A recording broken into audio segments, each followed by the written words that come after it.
Hey, ¿qué tal amigos? Sean bienvenidos una vez más a esta que es su Granja Humana MX. Bien, quiero presentarles un tema sumamente importante y es sobre la cancelación de la cultura, donde se quiere cancelar la historia, el patrimonio y la libertad de pensar por ti mismo. Mucho ojo, es un artículo de John y Nisha Whitehead del Instituto Rutherford. Ellos hablan con esto: la abolición del hombre, de C.S. Lewis. Con esta cita importante, mira, todo el tiempo, y tal es la tragicomedia de nuestra situación, continuamos clamando por esas mismas cualidades que estamos haciendo imposibles. En una especie de espantosa simplicidad, quitamos el órgano y exigimos la función. Hacemos hombres sin cofres y esperamos de ellos virtud y empresa. Nos reímos del honor y nos sorprende encontrar traidores entre nosotros. Castramos y pedimos que los caballos castrados sean fructíferos. Ojo con esto, porque va a llegar el momento, en un futuro no muy lejano, en el que el acto mismo de pensar por nosotros mismos no solamente esté prohibido, sino que sea impensable.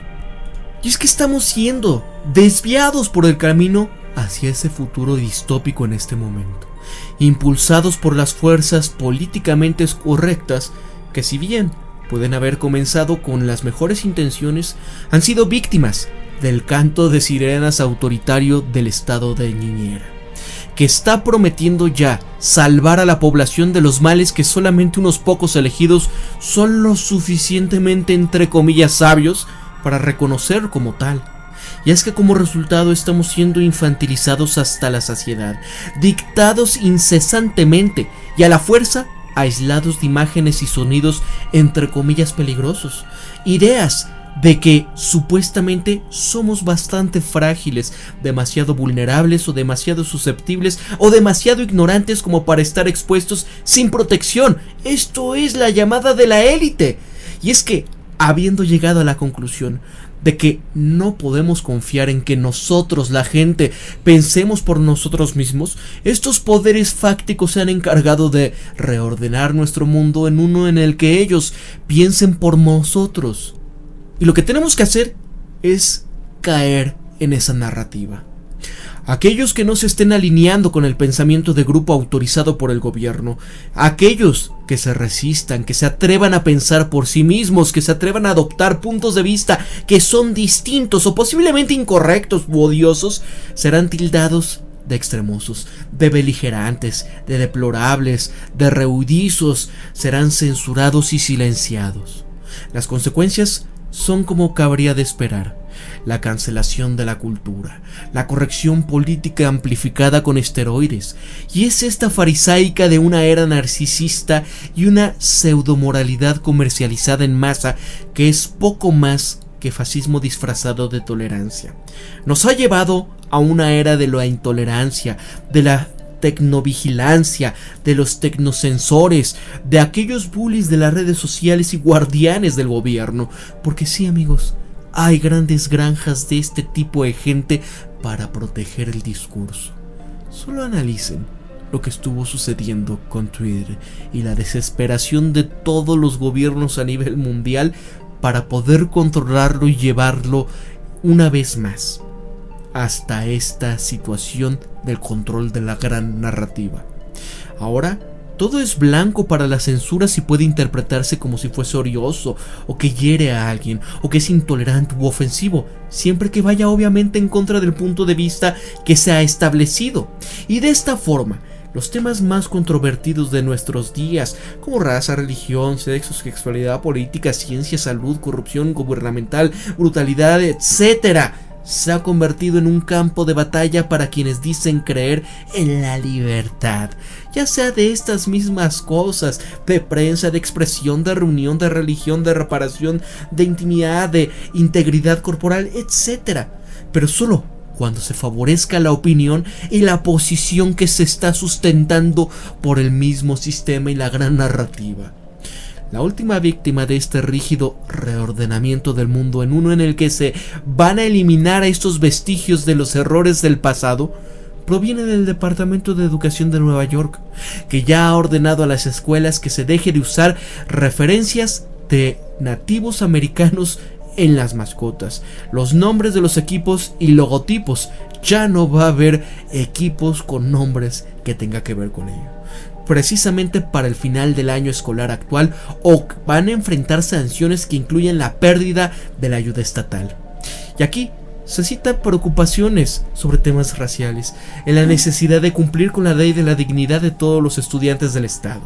Y aquí requiere que las escuelas crean entornos libres de situaciones como esta de discriminación, donde los funcionarios de Nueva York les están diciendo a las comunidades, muchas de las cuales ya llevan un nombre de alguna tribu nativa americana, que la cultura de larga data de la asociación con ellos, de sus pueblos, son ofensivos y son vergonzosos.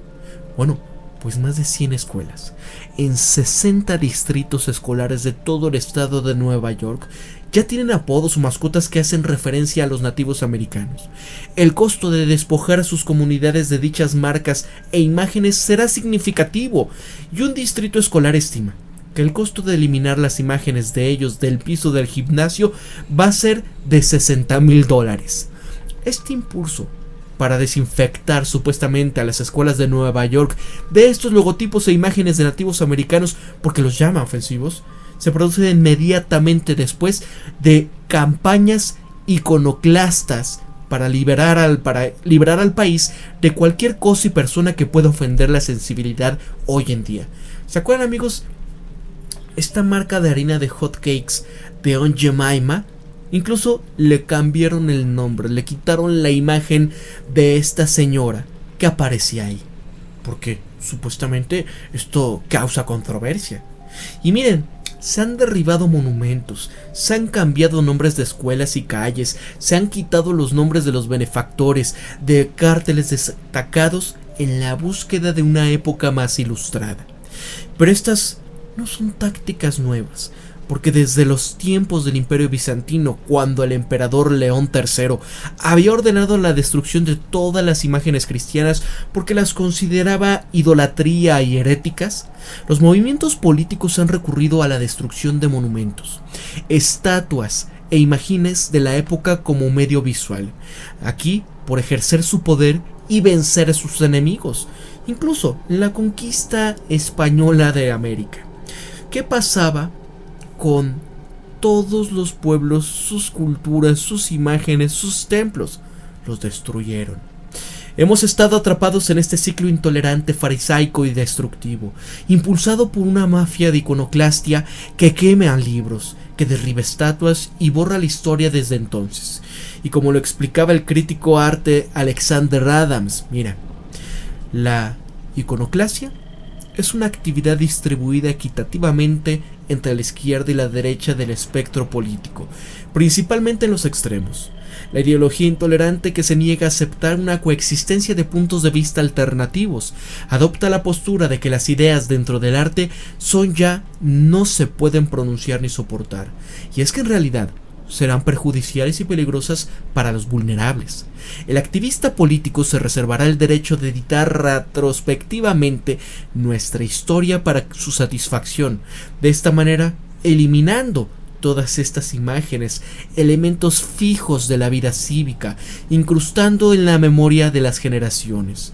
La iconoclasia es una expresión de dominación y una demostración de voluntad de actuar, ilegalmente y sin ética, para imponer la voluntad de un grupo sobre toda una población.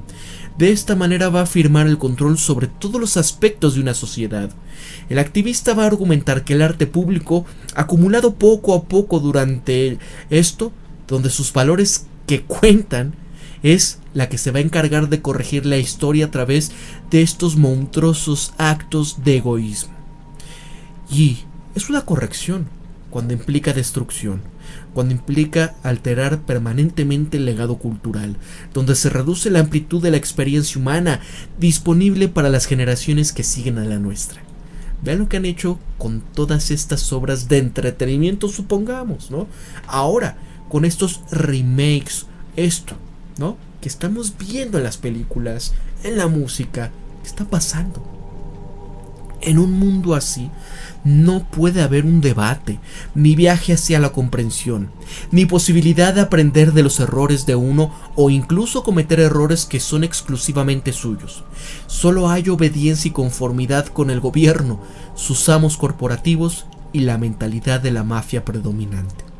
La censura, la cancelación de la cultura, la corrección política, el despertar, la incitación a la intolerancia, cualquiera que sea la etiqueta que se le asigne a este impulso demasiado entusiasta para desinfectar a una cultura de todo lo que se le pueda considerar ofensivo, perturbador o desafiante, tengan la seguridad de que son señales en uno, un camino peligroso para los graves mercados hacia la represión, hacia la persecución, la expulsión, y ya saben qué pasa con las masas. Porque ya sea que aquellos que van derrumbando estas imágenes, que van borrando la historia y que lo van haciendo con propósitos entre comillas nobles o razones más diabólicas, el resultado final va a ser el mismo: la confiscación, encarcelamiento, exilio y eliminación. Miren, las multitudes que se reúnen para destrozar libros, para destrozar imágenes, esos monumentos pueden ser estatuas de dictadores depuestos que aterrorizaron a las poblaciones, que causaron eliminaciones incalculables. Pueden ser monumentos a soldados caídos que fueron eliminados defendiendo causas que ya no están de moda. La ira y la mafia es la misma. La ferocidad y las celebraciones triunfales son las mismas, solo las causas diferentes en la gravedad, en la actualidad y la justificación. Vean tan solo lo que está pasando en el viejo mundo, o lo que podemos decir más bien, las repúblicas postsoviéticas. ¿Qué están haciendo con toda cultura y todo vestigio que se pueda decir ruso? Además, los destructores de estas situaciones, por ejemplo en Estados Unidos de la guerra civil, creen que están atacando la posteridad de los dueños de estos hombres que fueron llevados al nuevo mundo en contra de su voluntad para que trabajasen. Pero ellos mismos están dominados por el fervor ideológico, porque no saben que están ejecutando un código biológico programado por sus cerebros para la evolución y activado por extremistas políticos. Esos activistas de hoy están borrando sin cuidado la historia que aún no han aprendido a leer. Actúan como un martillo que está utilizando las extremas para desfigurar a las catedrales y museos que construyeron nuestros antepasados. Y sin embargo, lo que es diferente de esta era actual es la utilización tecnológica para la censura y silencio, la eliminación y la etiqueta como odioso y la demonización o satanización de destruir a aquellos cuyos puntos de vista vayan en contra de la élite cultural. En los últimos años, por ejemplo, lo que escribía Nina Powers para la Review decía: lo que se entiende como polémico se ha definido cada vez más ampliamente. El rango de lo que cuenta como aceptable se vuelve cada vez más pequeño. Y es que nos encontramos así, en el medio de una nueva intervención cultural en la que la libertad de pensar, sentir y expresar corre el riesgo del empobrecimiento económico, del ostracismo social y de la justicia popular, entre comillas. ¿A dónde lleva esto? Es la materia de las pesadillas distópicas, sociedades que valoran la conformidad y el pensamiento grupal sobre el individual. Una población tan experta en la autocensura y en el cumplimiento que solamente serán capaces de obedecer a los dictados de un gobierno sin la capacidad de analizar si estos dictados deben de ser obedecidos, y un lenguaje limitado a la jerga del gobierno. Esto es lo que sucede cuando se le permite a las voces de la mayoría que eliminen a las de las minorías, y es exactamente por lo que James Madison, el autor de la Declaración de los Derechos, luchó por la primera enmienda, para proteger a esta minoría contra la gran mayoría, para garantizar que incluso frente a una presión abrumadora, esta minoría de uno incluso, o uno que adopta puntos de vista desagradables, todavía tendría el derecho a hablar libremente, a rezar libremente, a reunirse libremente, a desafiar al gobierno libremente y a transmitir sus puntos de vista en la prensa libremente. La libertad para aquellos en la minoría impopular constituye la máxima tolerancia en una sociedad verdaderamente libre. La alternativa como lo describe la novela de Anthem de Anne Rice, es un mundo en el que la individualidad y la capacidad de pensar por uno mismo, independientemente de su gobierno y de su población, sean erradicadas, donde incluso la palabra yo haya sido eliminada del vocabulario, reemplazada por el nosotros colectivo. Y como lo explica el narrador de Anthem Equality 7:25-21. Es un pecado pensar palabras que otros no piensan y escribirlas en un papel que nadie debe ver. Y bien, sabemos que no hay transgresión más negra que hacer o pensar solos. Y aquí, amigos, como lo aclara los autores en Battlefield America, The War of American People y la contrapartida de Eric Blair Diaries, no estamos simplemente perdiendo la capacidad de pensar críticamente por nosotros mismos y a su vez de gobernar nuestro mundo interior y exterior, sino que también corre el peligro de perder el derecho de hacerlo. Esta intervención del gobierno contra las situaciones de un crimen de pensamiento y lo que dice la verdad es solamente el comienzo. Para la Granja Humana MX se despide Pablo. Espero que reflexionen sobre este tema. Y lo que siempre les digo al final de todos mis videoprogramas: recuerden esto siempre, piensen críticamente, sean ustedes mismos, conózcanse de verdad quiénes son y sean empáticos. Si en verdad te llegó este mensaje, compártenlo en tus redes sociales. Algo que ayuda muchísimo es poner un pulgar arriba, solamente. Si en verdad estás dispuesto a apoyar al canal de una manera pues un poco económica, puede ser a través de un super chat, un super sticker, uniéndote como miembro del canal o incluso también a través de un super gracias. Es un corazoncito que está aquí abajo, gracias a mis mecenas de Patreon y a los caballeros dorados. Para la Granja Humana MX se despide Pablo. Cuídense mucho, amigos, que tengan un excelente día.